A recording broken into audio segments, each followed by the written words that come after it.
Alhamdulillah, segala puji hanyalah milik Allah Subhanahu wa Ta'ala, Rabb kita yang telah memberikan kepada kita rezeki, kehidupan, kemudian kemudahan kita untuk melakukan amal-amal saleh,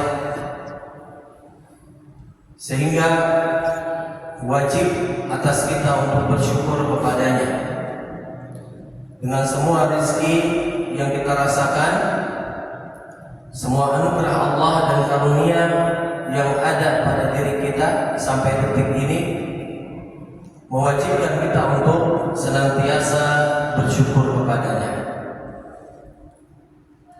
dengan meyakini bahwasanya seluruh nikmat dan karunia yang ada yang kita rasakan saat ini merupakan karunia yang berasal hanya dari Allah Subhanahu wa Ta'ala. Kemudian senantiasa lisan kita basah untuk memuji Allah Subhanahu wa Ta'ala, Zat yang maha sempurna, dan kita mempergunakan nikmat-nikmat Allah di dalam ibadah serta ketaatan kepadanya. Kita berharap dengan demikian kita termasuk menjadi hamba-hamba Allah Subhanahu wa Ta'ala yang bersyukur kepadanya. Dan di antara nikmat yang besar yang kita rasakan di malam hari ini, Allah Ta'ala kembali mempertemukan kita di masjid yang kita cintai ini, Masjid Jami' Al-Istiqamah, Perumahan Puri Kosambi, dalam rangka meneruskan kajian rutin kita membahas Kitabul Jami' min Bulughul Maram, sebuah karya dari Al-Hafidz Ibnu Hajar Al-Asqalani rahimahullah ta'ala. Kemudian tidak lupa salawat teriring salam senantiasa kita sanjungkan kepada Nabi kita yang mulia, Nabi besar Muhammad sallallahu alaihi wasallam, kepada keluarga beliau, pada para sahabat, tabi'in, atba'ut tabi'in, dan kepada para pengikut beliau hingga ke akhir zaman. Ikhwani fillah, jamaah sekalian yang semoga Allah muliakan, kita masuk pembahasan kita dari Kitabul Jami' ini, yaitu hadis yang ketiga tentang hakikat kebaikan dan dosa,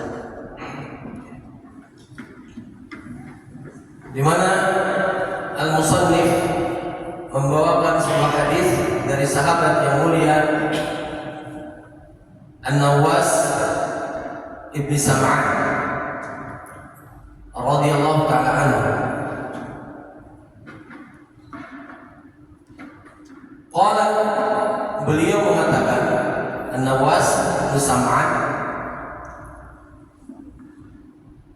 sa'altu Rasulullah sallallahu alaihi wasallam, aku bertanya kepada Rasulullah sallallahu alaihi wasallam, anil birri wal ithmi, tentang al-bir, kebajikan, wal ithmi, dan dosa. Faqala, lalu Nabi kita yang mulia sallallahu alaihi wasallam menjawab, al-birru husnul khuluq, kebajikan itu adalah akhlak yang mulia. Wal ithmu, adapun dosa, mahaka fi sadrik, yaitu sesuatu yang apabila engkau lakukan membuatmu gelisah di dalam dadamu. Wa karihta an yattali'a 'alaihi nas, dan engkau tidak suka kalau engkau melakukan perkara tersebut orang lain melihatnya. Hadis ini hadis riwayat Imam Muslim. Ikhwan fillah, azanallahu wa iyyakum. Di sini sahabat yang membawakan hadis ini adalah Nawas ibni Sam'an atau Sim'an.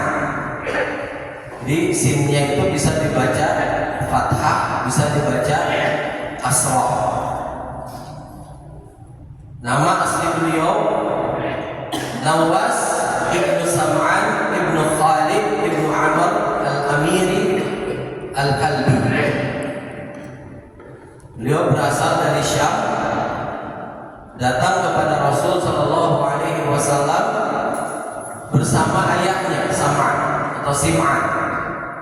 Kemudian tinggal di kota Madinah selama setahun, sengaja ingin memperdalam ilmu agama. Dan hadis yang beliau riwayatkan sekitar 17 hadis. Beliau sahabat yang mulia ini bertanya kepada Nabi kita yang mulia Shallallahu Alaihi Wasallam. Dan ini menunjukkan bahwa bertanya itu merupakan pintu ilmu. Dan ilmu dapat diraih diantaranya dengan cara bertanya. Dan inilah yang dipraktikkan oleh para sahabat ridwanullah alaihim ajmain. Ketika mereka menjumpai perkara yang ingin mereka ketahui, maka mereka tanyakan kepada Rasul Sallallahu Alaihi Wasallam. Demikian juga Abdullah bin Abbas pernah ditanya ila bin Abbas radhiyallahu taala anhuma, anna asabta hadzal ilm, dengan cara apa atau bagaimana engkau bisa meraih begitu banyak ilmu? Maka beliau radhiyallahu taala anhu berkata, lisanus sa'ul wa qalbun aqul, yaitu dengan banyak bertanya, dengan lisan yang banyak bertanya dan hati yang banyak berpikir. Sehingga ketika seseorang memiliki permasalahan-permasalahan, terutama dalam masalah agama, hendaklah dia bertanya kepada ahlinya, ahli ilmu. Ini merupakan sunnah para sahabat radhiyallahu ta'ala. Nah, sahabat ini yang mulia An-Nawas ibnu Sam'an, tentu saja beliau bertanya itu bukan sekedar basa-basi, tapi memang untuk diamalkan. Dan ini merupakan adab dalam bertanya.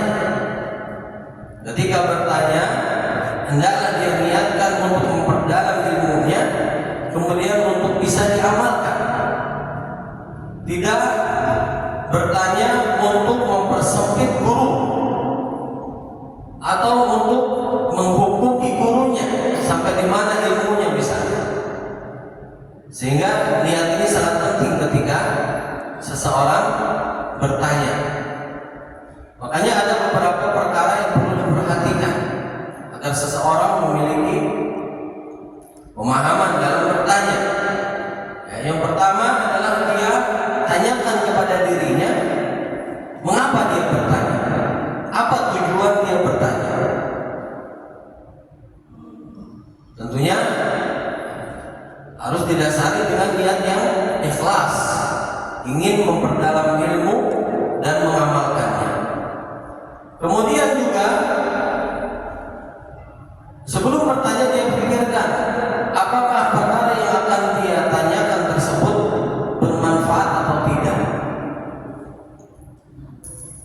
Di mana dia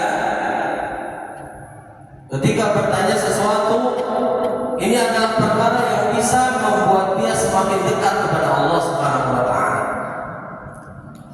Semakin menjadikan amalannya berpahala besar di sisi Allah Subhanahu wa taala. Atau tentang perkara-perkara yang mungkin menjadi kerancuan dalam diri dia. Ya, sehingga perlu jawaban yang pasti dari guru.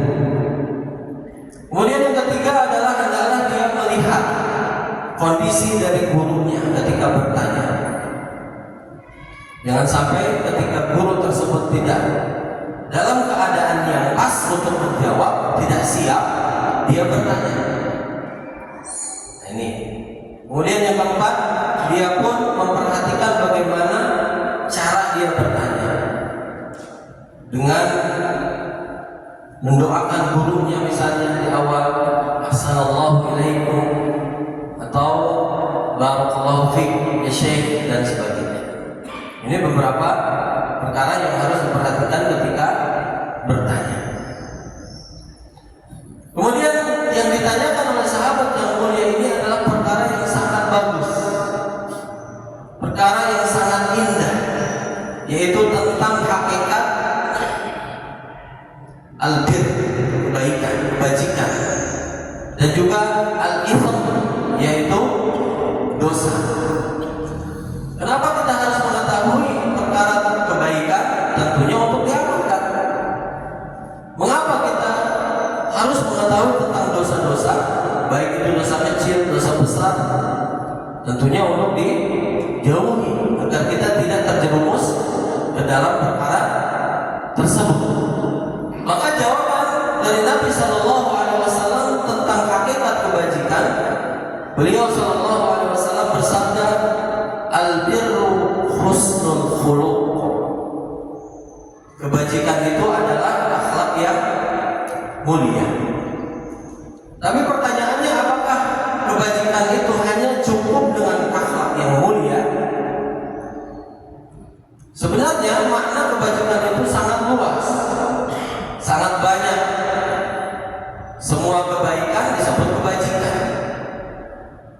Tapi kenapa Rasulullah Shallallahu Alaihi Wasallam mengkhususkan kebajikan tersebut dengan penyebutan husnul khuluq? Nah, ini menunjukkan bahwa husnul khuluq atau akhlak yang mulia ini merupakan perkara yang utama, perkara yang spesial, perkara yang istimewa, sehingga butuh perhatian yang lebih.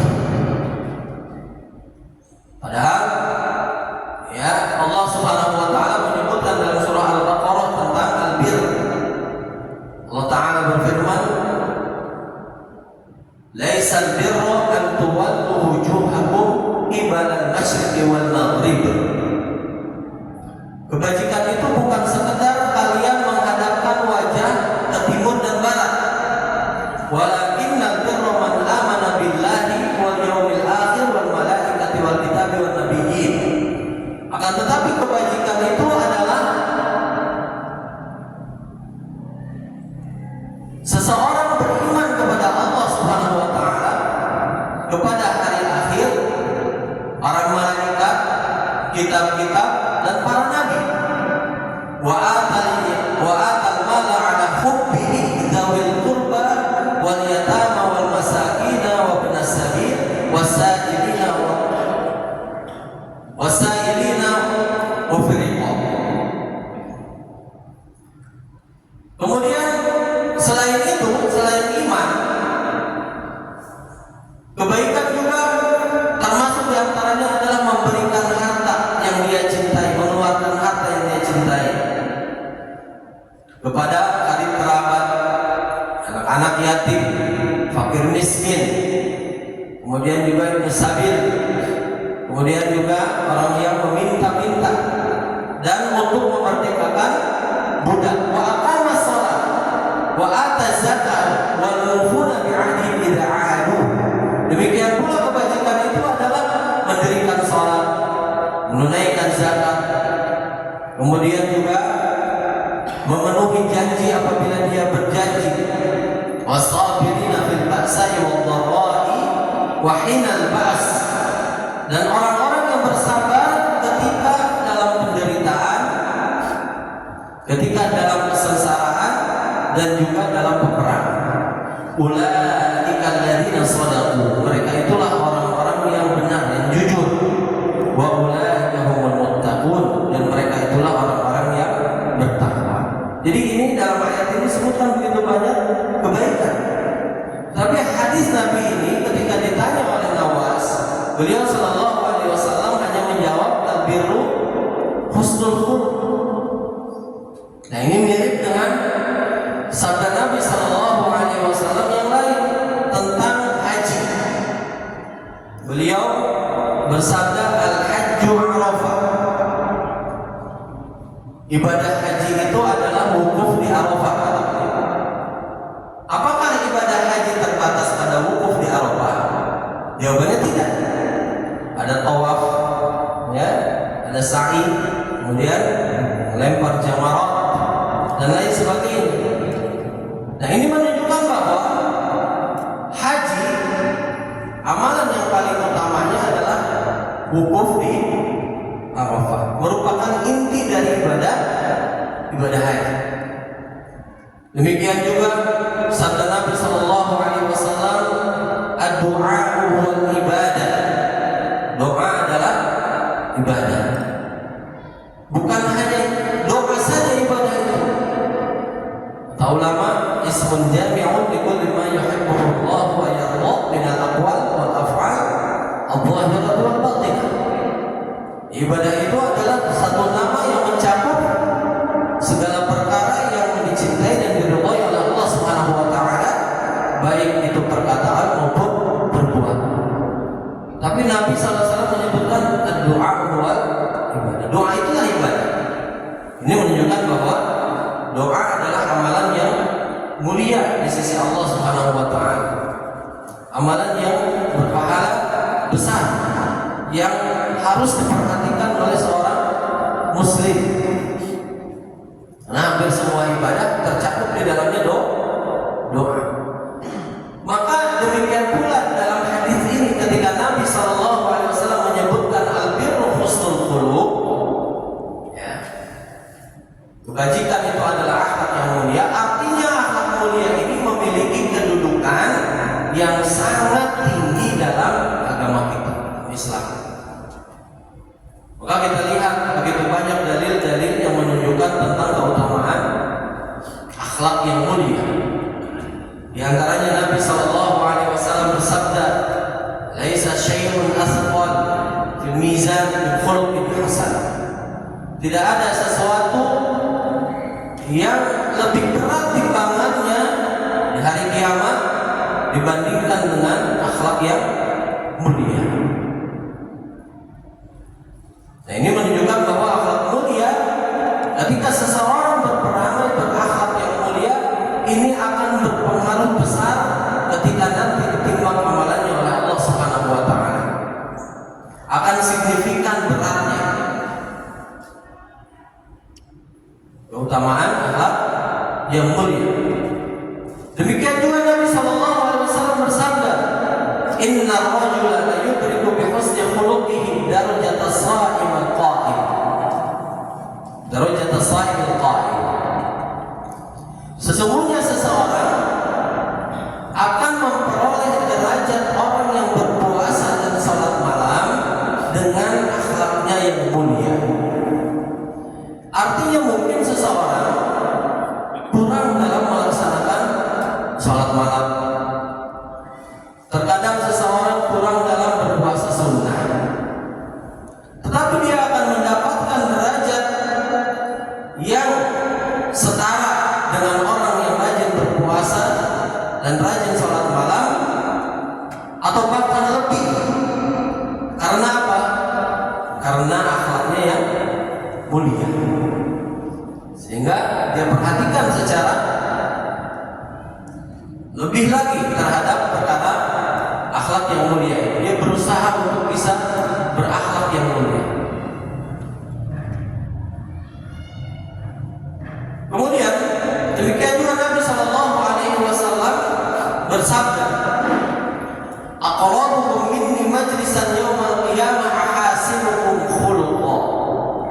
Orang yang paling dekat kedudukannya denganku pada hari kiamat adalah yang paling baik akhlaknya. Berdasarkan hadis ini, kalau kita ingin dekat di hari kiamat tempat duduknya dengan Nabi Sallallahu Alaihi Wasallam, berarti kita harus berakhlak yang mulia.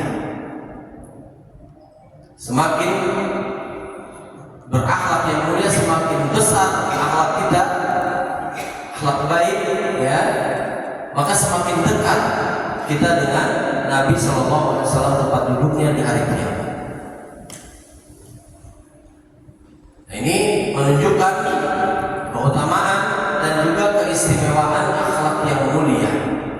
dan dia merupakan amalan yang sangat spesial. Sehingga jangan kita menyangka bahwa amalan itu terbatas salat, terbatas puasa, zakat, atau amalan-amalan yang mahdoh yang lainnya. Tapi akhlak yang mulia ini pula yang merupakan amalan yang sangat spesial di sisi Nabi Shallallahu Alaihi Wasallam. Maka seseorang pun senantiasa dia berusaha menghiasi dirinya dengan akhlak yang mulia. Jangan sampai dia mengatakan saya memang begini, ya. Memang saya punya akhlak kayak gini, kan? Saya memang punya model tabiat seperti ini, pemarah misalnya, kan? Atau apalagi temperamental, atau kurang sabar, ya. Dia bilang ini udah tabiat saya, jangan seperti itu. Karena sekiranya akhlak itu nggak bisa diubah dari akhlak buruk kepada akhlak yang baik, maka untuk apa hadis-hadis yang menyebutkan tentang keutamaan akhlak yang mulia tersebut yang sangat banyak. Demikian juga Allah Subhanahu wa taala menurunkan begitu banyak ayat yang memotivasi untuk berakhlak yang mulia. Di antaranya akhlak sabar. Innama yuwaffas sabiruna ajrahum bighairi hisab. Sesungguhnya orang yang akan disempurnakan pahalanya tanpa batas oleh Allah Subhanahu wa taala hanyalah orang-orang yang bersabar. Dan sabar merupakan di antara akhlak yang mulia. Sehingga kita berusaha untuk bisa mengubah akhlak. Apabila kita memiliki akhlak yang kurang baik, dianggap buruk, maka perbaiki akhlak. Kita berusaha berlatih, biasakan diri kita untuk menjadi orang yang baik akhlaknya. Dan Nabi SAW bersabda, "Ana za'imun bi baitin fi 'alal jannah liman hasuna khuluquhu." Aku menjamin istana di bagian atas surga bagi orang yang terbaik akhlaknya, terindah, terbagus akhlaknya. Dalam riwayat yang lain dengan fi'il muta'addi, liman hasana khuluquhu, bagi orang yang mau memperbaiki, memperindah akhlaknya. Berarti namanya akhlak itu bisa diperoleh. Akhlak yang mulia bisa dilatih, bisa diperoleh, dibiasakan. Contohnya juga Nabi Shallallahu Alaihi Wasallam bersabda, "Man yatasabbar yusabbirullah." Siapa saja yang berusaha untuk bersabar, niscaya Allah akan menjadikan dia punya perangai sabar. Ini menunjukkan bahwa orang yang pemarah bisa berubah menjadi penyabar. Orang yang tergesa-gesa bisa berubah menjadi yang tenang. Kemudian juga memang di antara akhlak itu ada yang bawaan. Dan ini juga ditunjukkan oleh sabda Nabi Sallallahu Alaihi Wasallam ketika beliau mengatakan kepada Ashaj bin Asar, kata beliau, "Ya Ashaj, wahai Ashaj, inna fika khaslatayn yuhibbuhum Allah wa rasuluhu." Sesungguhnya engkau itu punya dua perangai yang dicintai oleh Allah dan Rasulnya. Al-hilma wal ana, yaitu kecerdasan, ya, pemahaman yang mendalam, dan telaten. Faqala, lalu Ashaj bertanya kepada Nabi Sallallahu Alaihi Wasallam, "Ya Rasulullah, ana takhallaqtuhuma."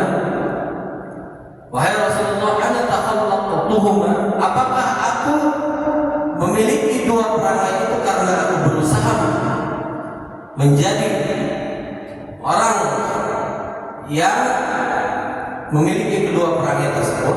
Jadi diusahakan atau tidak? au jabalani Allahu alaihi, au jabalani Allahu alaihi, atau memang Allah Subhanahu wa taala telah memfitrahkan, menjadikan itu tabiat dasar akhlak dasar, tabiat dasar atau fitrah dari asyad ini, yaitu punya kecerdasan dan ketelatenan. Qala, maka Nabi sallallahu alaihi wasallam bersabda, balillahu jabalaka alaihima.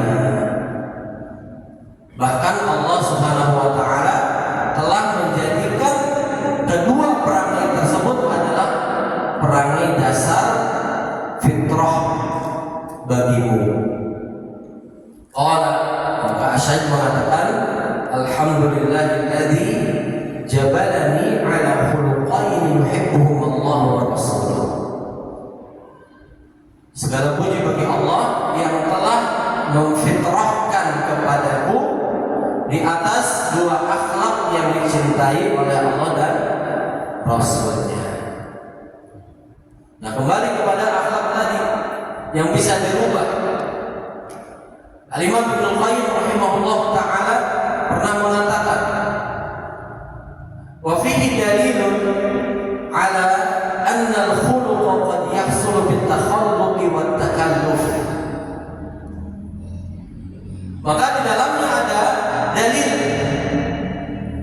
bahwasanya akhlak itu bisa diperoleh dengan usaha dan kesungguhan. Akhlak bisa diperoleh dengan usaha dan kesungguhan. Namun memang untuk meraih akhlak yang mulia butuh perjuangan dan tidak mudah, sulit. Harus dibiasakan terus-menerus.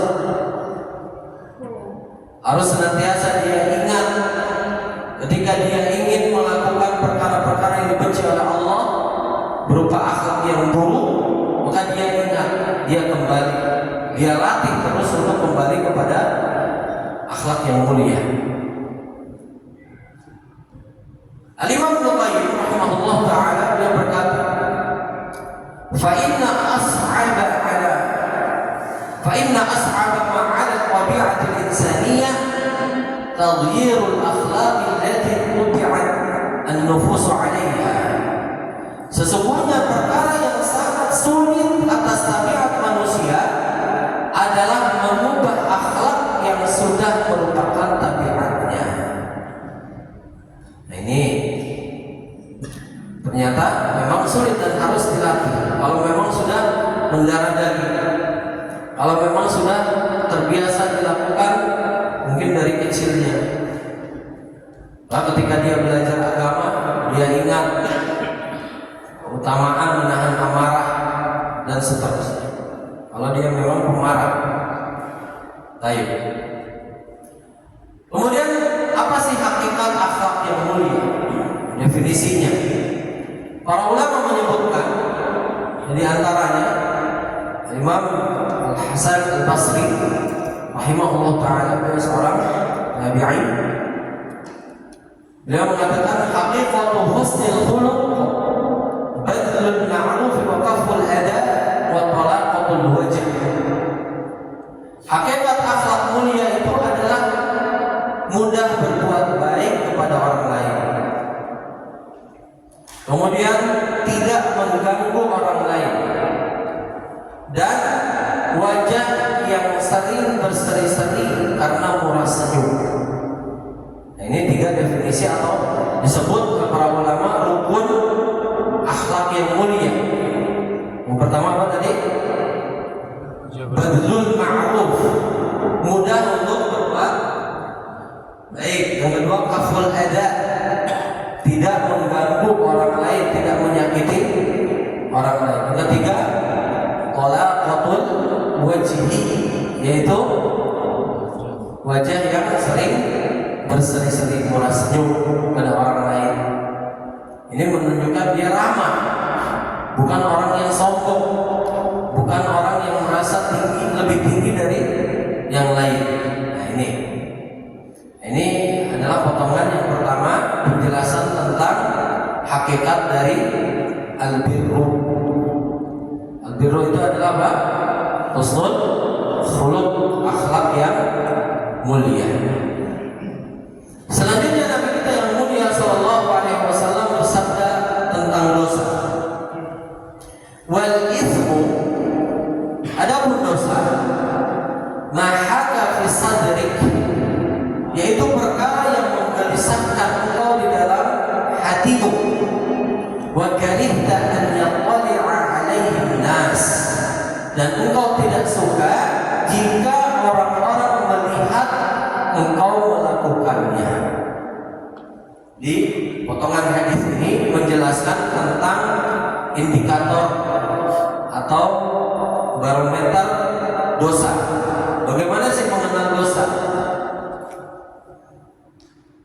Tentunya yang pertama pasti kalau kita ditanya apa itu dosa, itu perkara yang dilarang oleh Allah Subhanahu wa taala untuk melakukan itu dosa.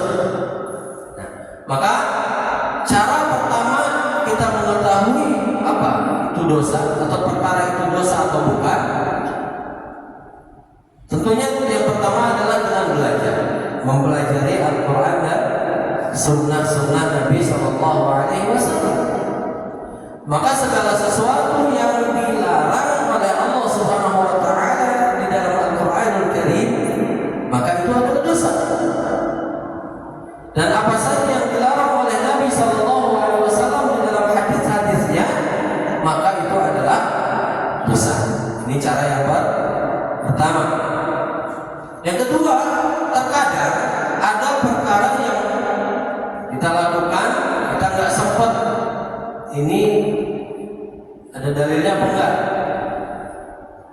Ini adalah perkara yang dilarang atau bukan? Maka tatkala kita hendak melakukan perkara ini, kalau perkara itu memunculkan kegelisahan di dalam dada kita, jadi nggak tenang kalau melakukannya. Kemudian kalau dilihat oleh orang lain nggak suka kita, maka itu pertanda hal itu adalah dosa, ciri dosa. Karena di sini dalam hadis yang mulia ini Nabi Sallallahu Alaihi Wasallam menjadikan barometer mengenal dosa. Beliau menyebutkan dua ciri tadi, mahaka fi sadrik, yaitu apabila engkau melakukan perkara itu menjadikan hatimu gelisah, wa karihta an yattali'a alaihin nas, dan engkau tidak suka apabila engkau melakukan perkara tersebut dilihat oleh orang lain. Ini dua indikatornya. Lalu kalau kita melakukan perkara yang kita nggak tahu itu dosa apa bukan, ya, tapi ternyata kita tenang aja melakukannya, nggak gelisah. Kalaupun orang tahu nggak apa-apa, maka itu pertanda bukan dosa. Sebaliknya, kalau kita lakukan ternyata dalam hati kita gundah, gelisah, ya kan? Kemudian kalau dilihat oleh orang nggak seneng, nggak mau, merasa aib kita kalau melakukannya, maka bisa jadi itu termasuk dari dosa.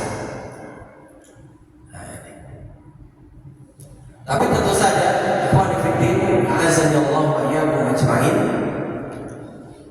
dua indikator ini para ulama mengatakan ini hanya berlaku kepada orang-orang yang hatinya masih dalam keadaan fitrah, masih lurus, belum rusak. Bukan orang-orang yang membanggakan kemaksiatan, bukan al-mujahirun, orang-orang yang menampakkan apa? Kemaksiatan. Sehingga tak berlaku lagi bagi orang-orang yang tidak merasa malu ketika melakukan dosa. Seperti misalnya orang-orang yang bermudah-mudahan menampakkan aurat, kemana-mana udah biasa. Perempuan misalnya tidak pakai jilbab, kemana-mana dia nggak merasa itu dosa, karena sudah ditampakkan. Tidak ada lagi kegelisahan dalam dirinya. Ini nggak berlaku lagi buat dia. Demikian juga orang-orang yang suka mabuk, ya, minum khamar dengan terang-terangan di depan banyak orang. Kemudian juga orang-orang yang bangga dengan perbuatan-perbuatan kejahatan dan juga maksiat yang dilakukan, malah diupload gitu kan, saya lagi begini. Nah, dia mujaharu yang menampakkan kejahatan dan bangga bahkan terhadap perkara maksiat yang dilakukan. Kemudian juga orang-orang yang mengambil gambar diri mereka ketika sedang bermaksiat, seperti sedang berzina, sebarluaskan. Ini nggak berlaku lagi. Dua indikator ini, ya, mahaka fi sadri wa karika an yaqala alaihi nas, ini nggak lagi berlaku bagi orang-orang yang demikian, karena mereka ini sudah tidak dalam keadaan fitrah yang lurus, sudah tidak sehat lagi fitrahnya. Maka dengan demikian hadis ini berlaku bagi orang-orang yang masih punya rasa malu untuk melakukan dosa, sehingga mereka dapat mengenal dosa itu dengan tadi dua indikatornya. Ketika dilakukan, maka hatinya gelisah dan dia tidak senang apabila perbuatan tersebut yang dia lakukan dilihat oleh orang lain. Nah, ulama juga mengatakan bahwa hadis ini menunjukkan bahwa yang namanya dosa itu pasti menggelisahkan hati, pasti membuat gelisah, nggak tenang, ya. Maka kalau ada orang yang bermaksiat, pasti dia gelisah. Ini tadi kembali kepada orang-orang yang masih punya rasa malu, masih punya fitrah yang salimah, yang lurus. Dan kebalikannya, karena apa? Orang-orang yang banyak mengingat Allah, mereka hatinya tenang, kebalikan dari orang-orang yang bermaksiat tadi. Makanya Allah Ta'ala berfirman dalam surah Ar-Ra'd, ala bidzikrillahi tatma'innul qulub. Ketahuilah dengan mengingat Allah Subhanahu wa Ta'ala, maka hati menjadi tenang. Maka ketika hati menjadi tenang dengan mengingat Allah, sebaliknya orang yang lupa kepada Allah Subhanahu wa Ta'ala dan bermaksiat kepada Allah Subhanahu wa Ta'ala, pasti hatinya gelisah, pasti hatinya gundah, nggak tenang, nggak tentram, sampai dia mau bertobat kepada Allah Subhanahu wa Ta'ala. Semoga Allah Subhanahu wa Ta'ala menjauhkan kita dari segala dosa, dan semoga Allah Subhanahu wa Ta'ala menjadikan kita termasuk hamba-hambanya yang masih memiliki rasa malu, fitrah yang lurus, sehingga bisa mendeteksi, menjadikan dua barometer ini indikator mengenal dosa. Demikian pembahasan hadis kita di pertemuan yang berbahagia ini, dari hadis yang ketiga dari Kitabul Jami mengenai hakikat kebajikan dan dosa. Insyaallah Ta'ala pertemuan yang akan datang, hadis yang keempat tentang adab bermajlis. Di antara adab bermajlis yaitu larangan berbisik di antara dua orang ketika sedang bertiga. Baik. Ada hadiah. Macam-macam ada. Baik ya, ini ada dua buku hadiah.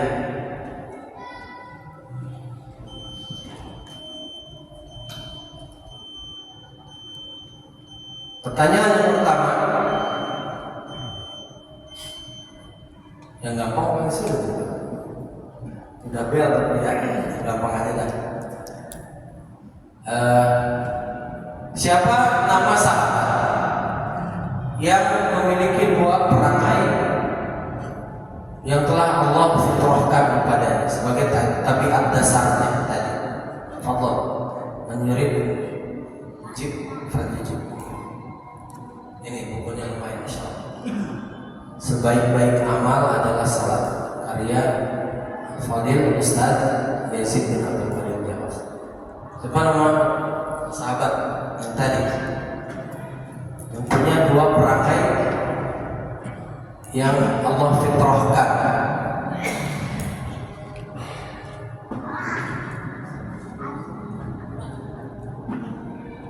Saya hitung sampai 5 ya. Allah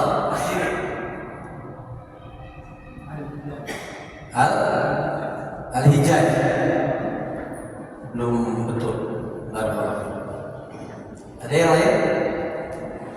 Ngeremkan gitu. Tapi belum.